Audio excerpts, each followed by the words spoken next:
And so we are now broadcasting. Hello, everybody. It's odd to not be able to see everybody, but hello, everybody. My name is Elizabeth, and I am here with Paige and Lynn. So if you have logged into our training session, if you would take just a second, and in your chat, there is a link to a survey to just tell us a little bit more about you. I would love for you to do that survey. And then also, just so we know who's here, if you want to put your name and maybe your high school affiliation in the chat for us, that would be great, just so we can kind of see who all we have here. I know Connie's here, and I saw some of you guys yesterday on the session with Paige and Elizabeth from Shelby County, which is kind of funny because we have Paige and Elizabeth as teachers in Shelby County, and then we have Paige and Elizabeth here, not teachers in Shelby County, but doing this presentation. Yeah, that's not confusing at all. Not at all. So these are, well, my PowerPoint doesn't want to move now. So these are some questions that you will see when you click that link. We're just trying to get a little bit of information from you about how you're associated with CTE and early childhood, your familiarity with us as a grant, kind of what your capabilities are, familiar with CDA, and then there's another one about dual enrollment on there as well. If you would let us know if you guys are having any involvement with dual enrollment. So the only way for me to really know that you guys are seeing us and hearing us, I think, is for you to give us a shout out in the chat. So if you don't mind taking both the poll and letting us know in the chat that you're here, that way I might know who we are talking to and if I need to wait a minute for people to get connected in. So I think if it's okay with you guys, I want to give it just a minute to let people get settled in and take the poll perhaps. Oop.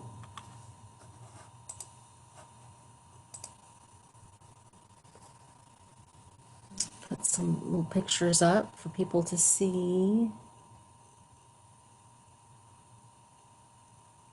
All right, are you able to see chat, Paige?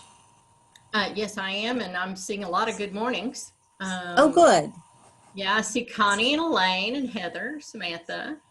Wonderful. I can't see that. Know if they can hear us, that'd be great. Okay, that's great. I can't, for whatever reason, I can't see that in my chat. So I'm excited that you can, Paige. Lovely Yes, technical issues. You just prompted me, and Elizabeth Staples says she can hear us, so that's good. Wonderful. Thanks, Elizabeth. Well, then we will get started. And I will give a shout out one more time that in the chat is our link for our survey that we can just get a little more information from you.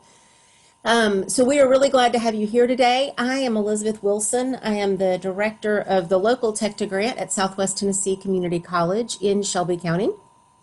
And joining me today and giving me some guidance are Lynn Venable. And Lynn is the state program director for the TECTA grant. And then Paige Holmes is our assistant director for statewide for the TECTA program. And they are both housed at Tennessee State University. And so we are excited to be here with you today. We want to tell you a little bit about our experiences working with some of the high schools in Shelby County. And so I have the greatest amount of experience right now working with Germantown High School, Bolton High School, and Bartlett High School. And I know yesterday, if you logged into a session with Elizabeth and Paige from Shelby, then you would have seen a little bit of information about the CDA, and you may see a few pictures that are the same. I think this one was in their PowerPoint. So I'm going to get us started just with a little bit. This is kind of the agenda that I'm hoping to share with you. And while I'm looking at the agenda, this PowerPoint is in your files. So you, at some point, if you want to download that and go back and look at it, or if you want to pull it up as we go through, if you have the chance to have multiple screens, whatever works best for you. So I want to talk a little bit about TECTA, and then we're going to talk about the high school.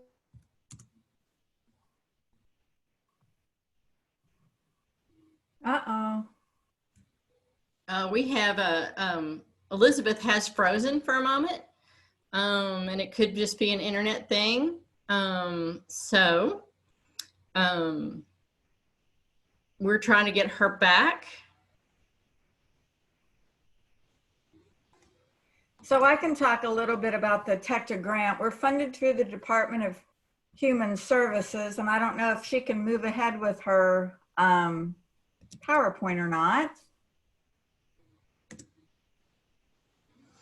Well, one of the things that the TECTA grant is charged with is early childhood education and preparation of individuals who work or volunteer in childcare facilities licensed by the department, and we provide professional development, recognition, and training that's linked with higher education.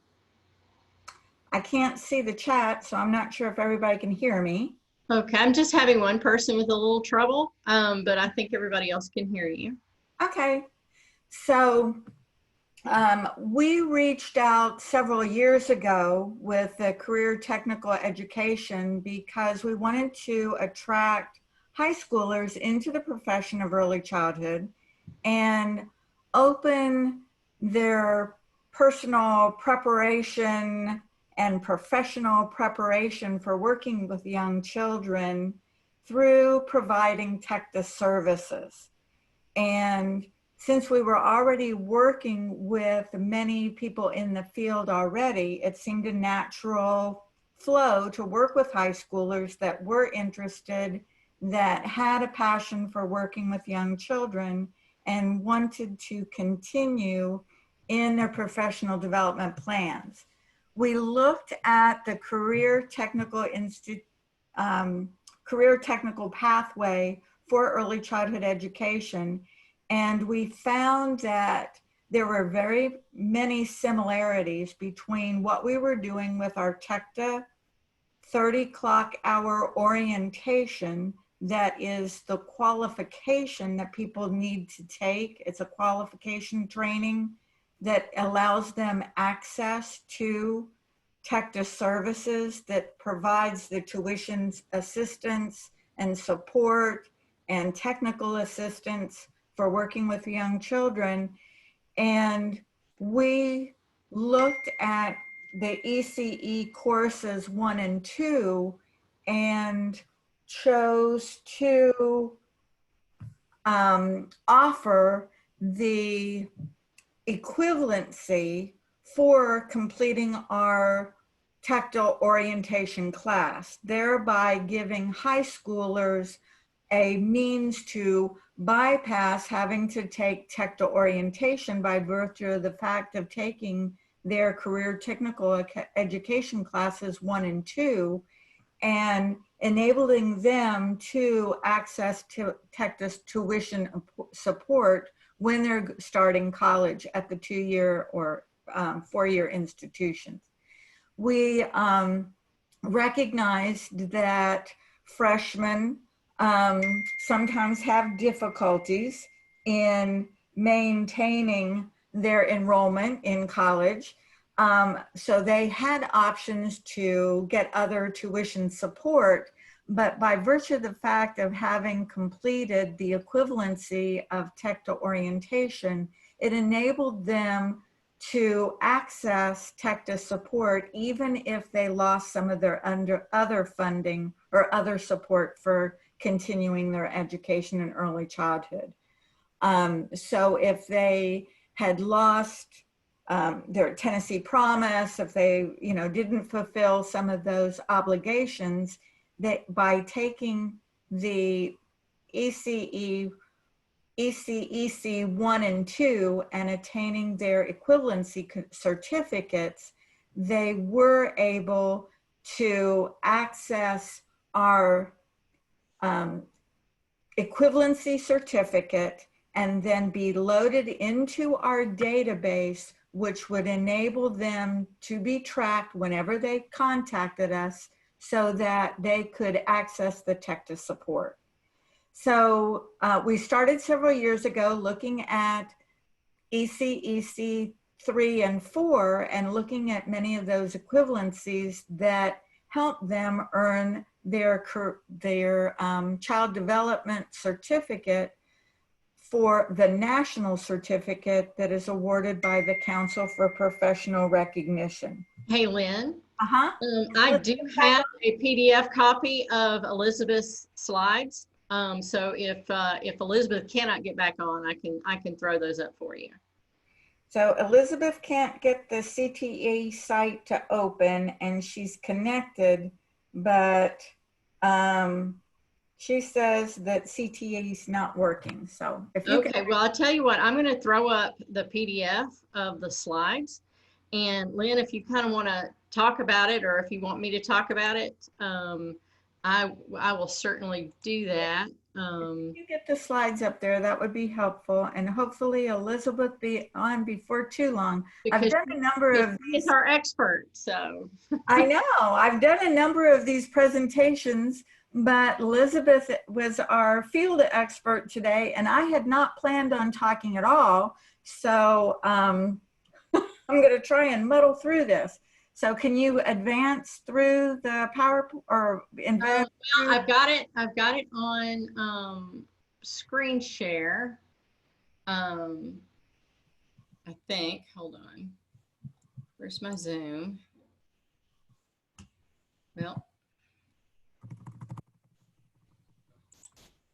okay, can you see that with me screening the share? I can see supporting high school students earning the CDA. Okay, and then all I can do, and we got to the agenda.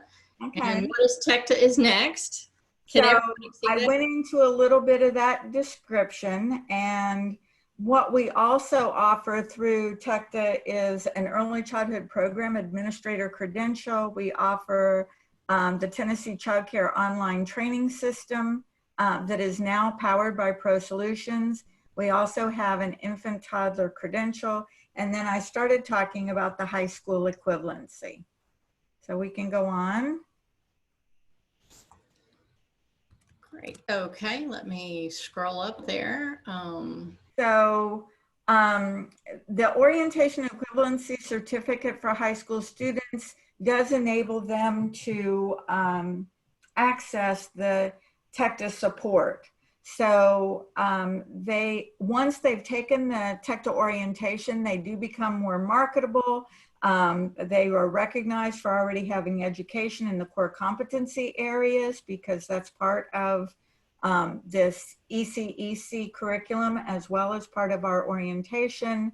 And then we can also get them working in the early childhood centers and programs with that expertise. So students are also eligible through receiving TECTA tuition support. We also provide scholarships for textbooks at the Tennessee colleges as well. So you can go on, and hopefully Elizabeth will be here soon. The TECTA Orientation High School Equivalency application is located on our website, which is www.tecta.info. And Lynn, it's also in the files for this? It's also in the files, yes. But this is what is completed on each student that you have that completes EC 1 and 2, and then they can get their equivalency certificate. So one of the activities that Elizabeth was going to do this morning was just what we've done over the last couple of years is just give a sample of things that we do within our TECTA orientation and give you maybe some kind of a hint about maybe how you might use some of the activities in your course over this year. So one of the things that Elizabeth had talked about was the inclusion of working with the CDA and attaining the CDA is building a portfolio, and a lot in that portfolio does have to do with literacy. And we think about books that we use with our students and that they can use with children to help the children learn and support one of the following life experiences. So we're talking about cultural or linguistic group identity, gender identity, children with special needs. Here comes Elizabeth, yay. Phases of the cycle of life. So we were just gonna ask you for a minute to be creative. Hey guys. Yay. Hey guys. Hey, Yeah. Elizabeth, I'm going to stop sharing now so you can share. Okay. I will do my very best. I got up to your book activity. I think I saw that. But now, Teamwork, ladies. Teamwork. oh my. But now I can't. No, my Zoom's not working. Do you want me to continue to screen share? Can you see anything? Okay. Can y'all see my PowerPoint? Yeah, perfect. I am sorry, everybody. I have no idea what happened. I got bumped off, and then the CTE site wouldn't work for me. I couldn't get back to you guys. I bet you it was your internet. Well, it perhaps. So I think Lynn was just about to start with our creative activity. So if you would take a minute to think about a book that might fall into one of these experiences or challenges. So if we were all here together, I don't know why you can't see me. If we were all here together, then we, I would ask you guys to share with me a book that you use with young children or a book that you use in your classroom to talk about one of these topics.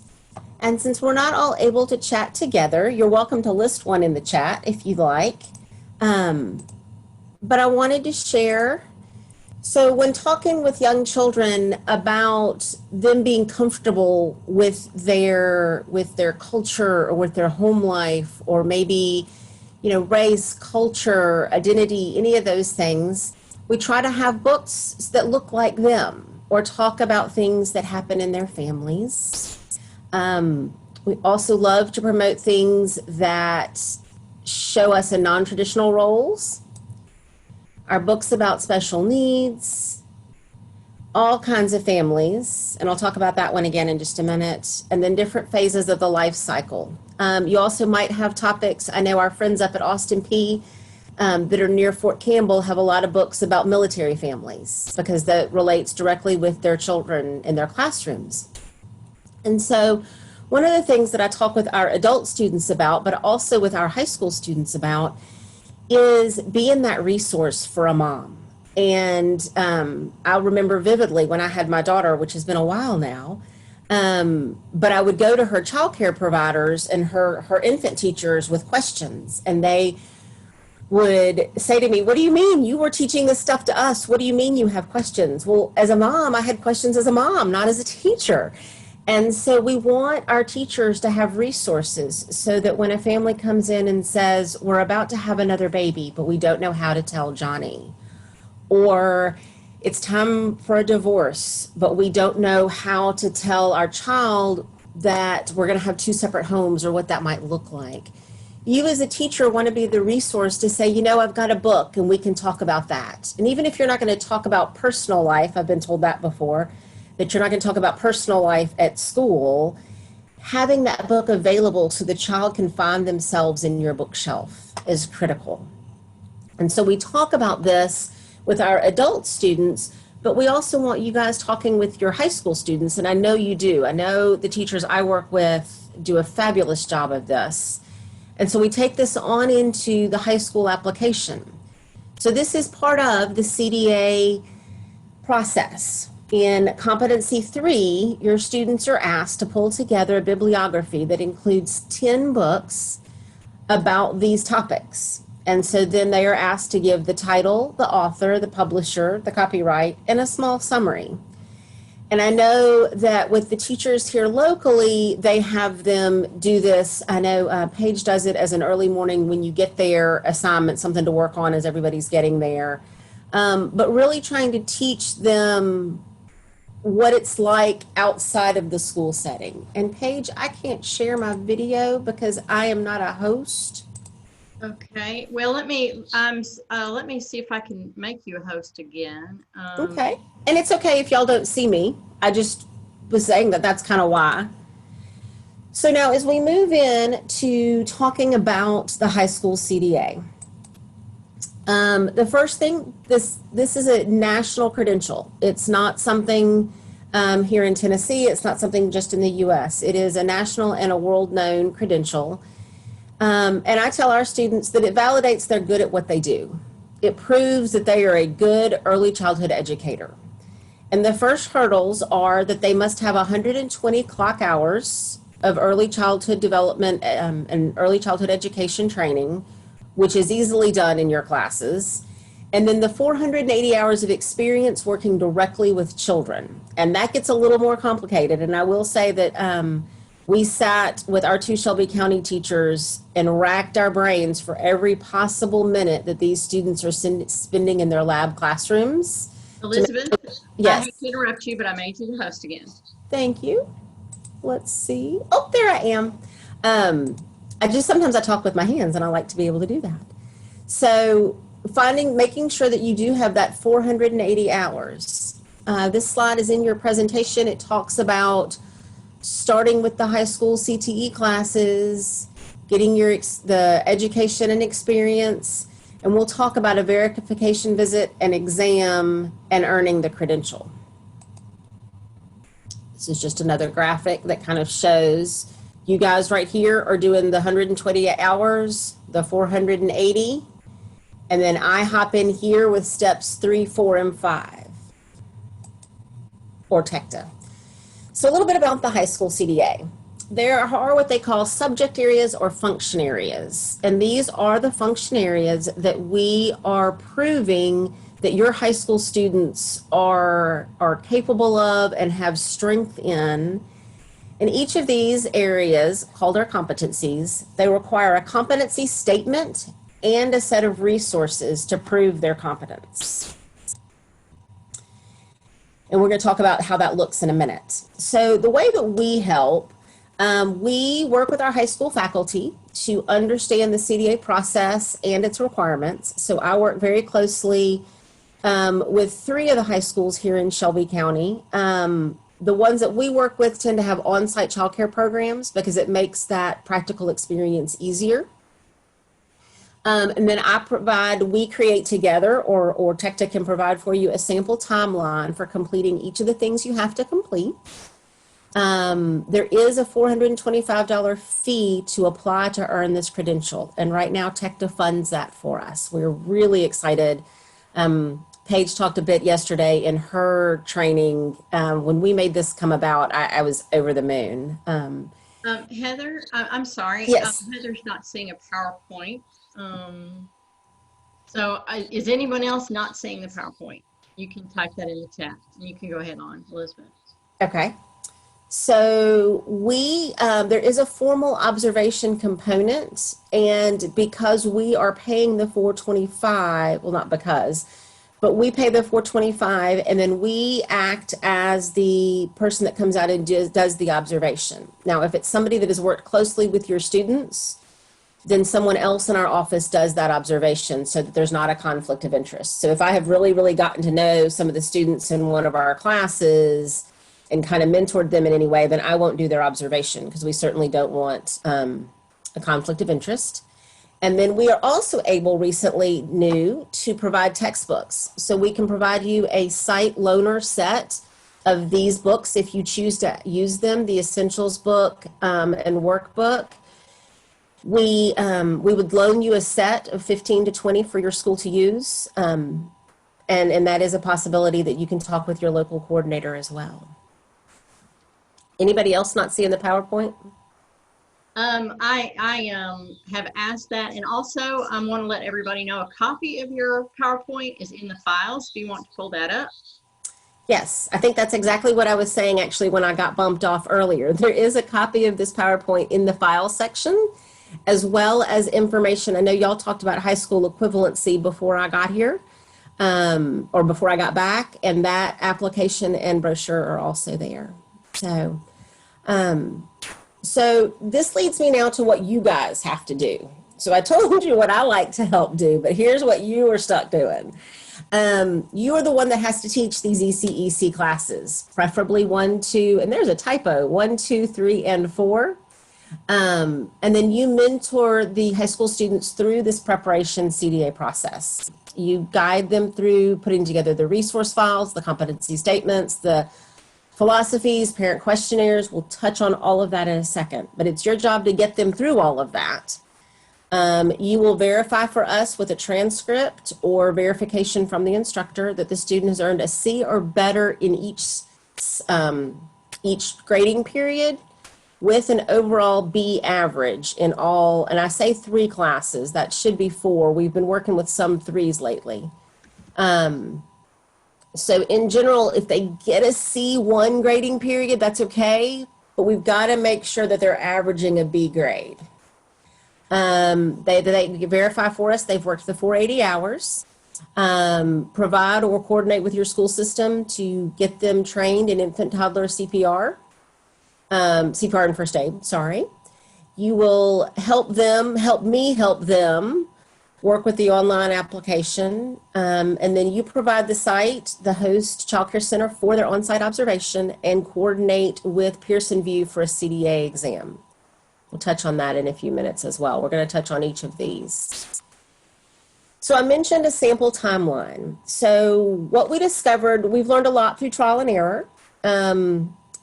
This process was a long time in coming, and that's what I was starting to say when I got bumped off. We actually were trying to get dual enrollment working when a group of us a group of the CTE faculty started talking with me about other options for dual enrollment, and we came across working on this CDA.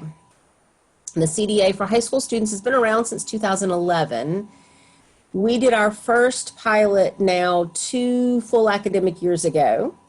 And I'll be honest and say our first pilot was definitely a pilot. It didn't go so great. But our next year, we had a great deal of success. I believe we had, and I'm going to mess it up. I know we had 2 at Germantown and maybe 14 at Bolton actually earned the credential. And then last year, we had a whopping amount to get started in the process, and then COVID derailed us. And so Paige and Elizabeth and I are working on that. The CDA has made some accommodations. So I lay out a sample timeline. I do recommend strongly that if you want all of the observations to happen by graduation, we need to be hitting this mark of applying for the credential in February so that there is time for us to do the observation and them to take the exam. And now kind of what this looks like, and this is when we kind of get into the meat and bones of things. So you'll see here, these are Competency Area 1 resources. So under Competency 1, the students have to pull together a menu, a sample menu for an early childhood program. You may not have a menu at your site, or you may just have a snack menu, and that's okay. This doesn't have to be their menu. They have to find a sample menu, and it can be good or bad because they're going to talk about it. And then also a sample weekly lesson plan. Again, not necessarily yours that you use in the program, or it could be, either way. But they need to gather these 2, and they're going to put them in a resource, either a binder or a box. We think binders work best, but I know some sites use like a filing box and a filing system. So you would gather together these competencies. And then we recommend that you start out the year talking with the students about their own philosophy of early childhood teaching. Now, when I say philosophy of early childhood teaching to the adult students I work with, I get some blank stares. I'm like, you have a philosophy. You just don't know you have a philosophy. Let's put down in words what you think. How do you think young children learn best? And if you guys could communicate with me, I would ask you, how do you think young children learn best? And you get back a variety of answers until they really get the swing of it and start thinking about how children learn. And then we help them put that into their philosophy, but they will use that philosophy throughout the rest of these competencies. And I'll show you how that looks. Because this would be what you start out with in August. Give them a fairly easy thing because they can find it on the internet. Y'all can find it together as a class if you choose. And then we move into September. You'll see here that this is the Competency Area 1 statement, while they're also gathering Competency Area 2 resources. So Competency 1 statement here, you'll see they'll write a little paragraph at the beginning. It's a short paragraph, and these cannot be more than 500 words. And that's what I tell the high school students when I talk to them. Don't freak out. This isn't a term paper. This isn't huge in any way because they can't be that long, and we tell you what to answer. So for the first question here, they're going to glance back at their menu, and they're going to share with us why is it a good menu? Is it a bad menu? What are its strengths? What would you change? And how does it reflect your philosophy and your commitment to children's nutritional needs? So say they found a great menu. They can say that they didn't design it, but they like it because it has a variety of vegetables. It encourages children to try new foods. There aren't choking hazards included on it. They just tell us what they like and don't like about that menu, reflecting their knowledge of health and safety with young children. Then they're going to look around the classroom. Now, obviously, they didn't design the preschool classroom where they are doing their learning experience. Most likely you did or somebody else did. So they're going to look around it and talk about that room and what are its strengths, what are its challenges. And we get all kinds of answers from our high school students with this. This one's a lot of fun. And frequently it's the only setting they've ever been in. And so they don't really even know how to compare it to another early childhood setting. And so sometimes when we talk about the interview, I'll challenge them on this a little bit with some questions.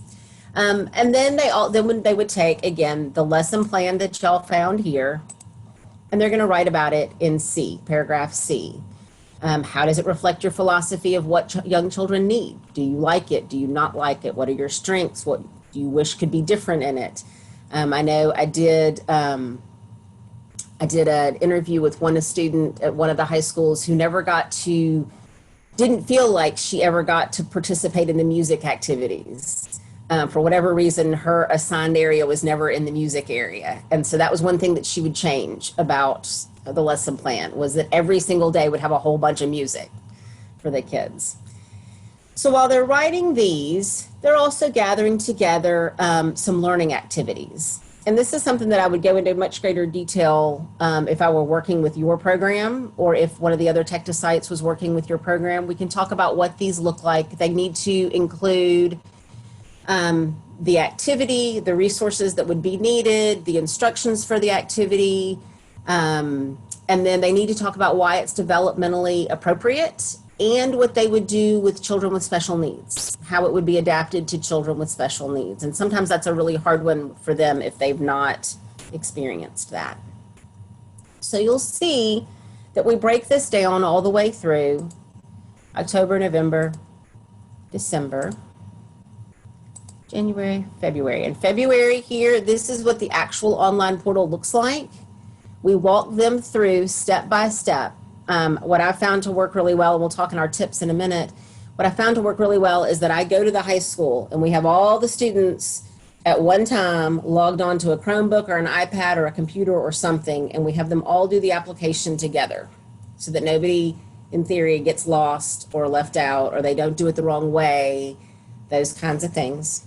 At this point, we make our $425 payment. They'll fill out a scholarship application to make that happen. And here's some tips. I know we only have about 10 minutes left. Lynn, great minds think alike. Here are some tips that I wanted to share with you that we have learned. Some of the things this fall may not be the best time with COVID to start this process with your high school, because we have no idea what this fall is going to look like, at least here locally.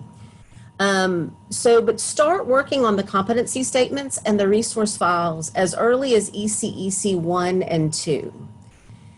We learned, especially I know with Staples with Germantown, we learned a lot from her because she did start this with her earlier students so that they weren't trying to get it all finished in that ECEC 3 or ECEC 4. So starting early with these resources and these competency statements. Having somebody in the field, I know you already do this, but have somebody in the field come and talk with them about how they can benefit from the CDA. You know, talk about increased salary. That always rings a bell for them. And they may not be going into early childhood for the rest of their life, but if they wanted an after-school job while they're working through college, they'll make more money with the CDA. They also have a leg up on getting hired. There's lots of benefits along with just knowing that you're good at what you do. This is a big one. I learned not long ago from my nephew that kids aren't necessarily getting their driver's licenses at 16. And I know a lot of children don't. And so they do have to have a state ID. So if they do not have a driver's license, they're going to need a Tennessee state ID. And it can't be a school ID. It has to be a state ID. Start working with them early to make sure you have that before they take their exam. If they get to the exam without it, they will be turned away and there's a fee involved. Work early on the CPR first aid training. Get that taken care of in the first semester in case something goes wrong. You have time to do it again, or they have time to find another location for it because we can't do the observation without that. Do the application online together as a group. And with that, we started last year requiring them all to use a common username. So, you know, it might be my initials EW with my high school abbreviation and a year or something like that so that we can all help them remember it. And then a common password as well, not because I want to get in their business. And 99 times out of 100, I would say never share your password for anything with anyone. But we know these are high school students, and I can't tell you how many times we've asked them to log in and they don't remember what it is. Or they don't remember what email address they use, so they can't even get it reset. And so we just did this as a safety precaution. It also helps, one thing we started this year was rather than them having to log in and work through a very cumbersome system online with the CDA, when it's time to make a payment, there's a whole bunch of buttons they have to click and it gets very cumbersome. And so you, the teacher, or I, the tech to staff, could log in and do that for them, as well as scheduling the formal observations and things like that. And then think ahead on how you're going to maneuver that CDA exam. How are you going to get the kids there? Where is your Pearson VUE? How many can do it at a time at your Pearson VUE location? In Shelby County, one of them will only allow 3 at a time. And that's a real big issue if you take a group because there's no place for them to sit. So if you wanted to get started, and I know I'm nearing on the end of my time, if you wanted to get started, these are the phone numbers for your local site. I am down here at Southwest, and this is my site. It's my phone number. You are also welcome to call me. You'll get my information in just a minute. Actually, I don't know that I put it on that slide, but you'll get my information in just a minute.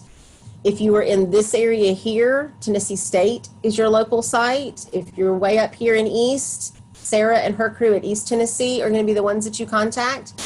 Not everyone, actually, we are the only site right now that does this. So there might be a little confusion if you call them, but tell them that that's okay. You know that they can work with you on this, and we will work with them on our side.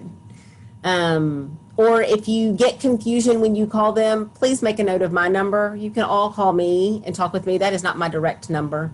I will give you that in a second because I'm happy to talk about this statewide. I'm going to come back to questions. So on here, on here we've got Paige's information. I am going to see if I can. Paige, do we have questions out there? We do have one. Okay. Leslie Smith as asking, how do you do this if your school is on a block and only have a semester for each class? And I'm going to type your email in Thank you. I was going to ask, would you type my email and phone number into the chat for me? So, Leslie, that's going to be kind of up to you to think through. We had to get really creative with how we actually got to the full 480 hours. But if they do, so they do one course, a full course in for the first semester and then a full course in the second semester, is what I think I'm hearing said. And I think you just work around the timing. So my guess is if it's all in one semester, you would have a 2-hour block instead of a 1-hour block or something like that. And so that actually could possibly come to your advantage in that they would have 2 solid hours instead of just 50 minutes. And I'd be happy to try to think that through with you. But there's not a one picture fits all. We got asked yesterday, what if you don't go up to ECEC4, which was our original requirement? And again, it's looking at how you can figure out those hours and ensure that they are actually getting them.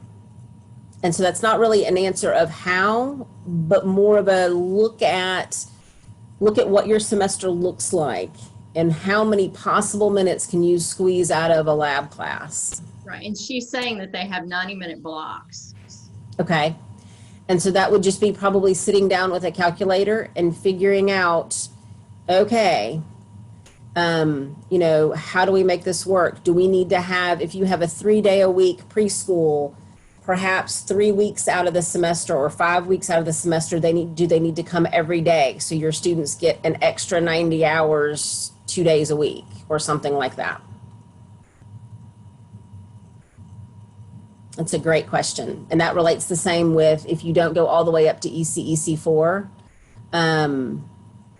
I know with both Paige and Elizabeth's programs, some of them will do ECEC3 and 4 in the same semester. If that's possible for your program, that gets them those extra hours. I know if you have a 4th period class that's longer because of lunch, I know we try to sometimes get the ECEC3 or 4 in that lunch hour, because then I think with Paige's group, they get 90 minutes instead of 50 minutes with the kids, or 68 minutes or something instead of 50 minutes, because there's just that little bit of extra stretch in that period. So it's being creative. So since we've got about 3 minutes, I do still want to answer some questions. If you need handouts or need statewide information, this is Paige's TSU email. You're welcome to email her. I believe she has put my information in the chat. I did. I am more than happy to talk with any of you guys. I know that the Shelby County teachers are happy to work with you as well if you need us to, just to kind of bounce ideas off, especially now in the age of Zoom. And I am planning, if this has sparked your curiosity and you'd want to take a deeper dive, I'm going to host a Zoom session where we can all chat and discuss. I had a date set and it got a little bit rearranged for me just last night with a personal schedule. So if this is something that you're interested in, if you will either email me directly or put your email address in the chat, and I will let you know when I'm going to do that and send you out the invitation. We've got about a minute, maybe 2 left. Paige? Okay, yeah, I'm monitoring it. Okay. Leslie Smith sending you her email. So go ahead and put questions in the chat so I can let Elizabeth know what you're wondering. One of the things that TECTA provides is faculty institutes for our 2- and 4-year institutions. Yes. And one of the things that we can do with high school instructors is do some sort of a gathering, if nothing in personal, but we can do Zoom meetings. So this is something that we can keep track and talk to you during the school year and keep in touch with you about any kind of possible changes or things that we've learned that you may need to know, or information that you can share with us. We've not had a really good list of all the high school. You hit it, Lynn. The ECEC coursework. and we would like to work with you. We're very much interested in preparing high schoolers for working in the field, and it doesn't necessarily have to be childcare. There's a number of opportunities that are out there. So we want to keep this relationship going. So We would love to know. We're trying to get a list of all of the high schools in Tennessee that have an on-site childcare program. And that is something, that's information that we are struggling to get. I know we have hit the 10-15 mark now. So if you do have a high school that has an on-site childcare program, if you would list that high school in our chat, that would be great if you feel comfortable doing that. I know this chat then becomes a part of a record. But if we would love to know that. If you want to shoot Paige an email or me an email, if you know the schools in your LEA that have on-site childcare programs, we would love to reach out to you to have some statewide CTE conversations about early childhood, like Lynn was referencing with our faculty institutes, or see other ways that we might help link you up to your local community colleges or four-year institutions. So I will give my shout out of apologies for my internet loss and my thanks to my two co-hosts for continuing on without me. That was very frustrating and bizarre, but we appreciate you guys joining us today. And if there's any way that I can help you or I can connect you with people that can, please just feel free to let us know. Okay, and Elizabeth, I am getting a few in the chat room about who has preschools and who has programs, so I'm gonna monitor that chat. Great. And if you came in a little bit later, the very first thing in the chat is a poll from me. If you have not done that, if you would give us that information, it doesn't tie back to your name or anything, but it does give us some numbers. thank you so much for your attention and participation Yes. with us today. And thank you, Elizabeth, for your perseverance. Woo-hoo. Well, thank you guys, especially those of you that are working with two levels of kids. We laugh around here when I'm trying to figure out which kids I'm talking about. So thank you for working with the littles and then the kind of littles in high school. It's an interesting hat that you wear to be able to balance young children and teenagers all at once. So thank you for your dedication. And there's my slide. Thank you for your passion for students in early childhood education. And I think they are going to bump us off any second now. So y'all have a great day.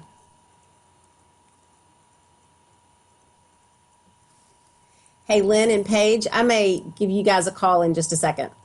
Sure. Okay. You want to do a Zoom? I can send an invitation. That's great if you want to. Okay, are we? And